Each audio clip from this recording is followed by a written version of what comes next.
জানাইছি, পঞ্চায়েত প্রধান সবাই জানাইছি, ডিপার্টমেন্ট জানাইছি, কেউ আমরা জল দেয় না। আজকে প্রায় মাসের কাছাকাছি আমরা জল পাই না। এর কারণে আমরা কেন রাস্তা অবরোধ করছি। কয়টা থেকে কেন রাস্তা অবরোধ চলতেছে? 9টা থেকে।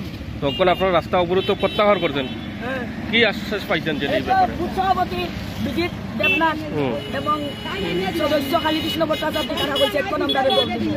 তো তারা আশ্বাসে আপনারা এখন রাস্তা অবরোধ করছেন, তো আপনারা তারা আশ্বাসে খুশি তো? যেন খুশি নাই আমরা, আমরা জানত অবস্থা তবু দেখি না মানুষের জবান কথা, বিপদ বললে নত হয় আর বিপদ উদ্ধার হইলে উঠে উঠে পাল মানে চল না। তার মুখ্যমন্ত্রীর কিতা এটা খেয়াল নাই, আমরা চকলেটটা চুলিয়া মুখটো করিবার আগে ট্যাক্স দেই, আর তাই না খালে কিতা ইবিএমে জিতায় না মানুষে জিতায়? মানুষের কি দরকার আছে না নাই?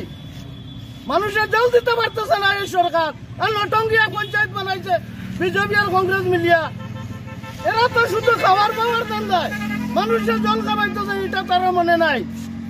আমরা জলের লাগে যুদ্ধ করতেছি, আমরা আশেপাশে কোনো জায়গায় জল নাই। ওই তো 1 কিলোমিটার দূরে আমার বাড়ি থেকে জল আছে, তারা এইটা বারে বারে অনুরোধ করার পরে তারা আমরা জল দিতে বলতে পারতেছে না। নটঙ্গি পঞ্চায়েত বানাইছে, আমরা কি না করি?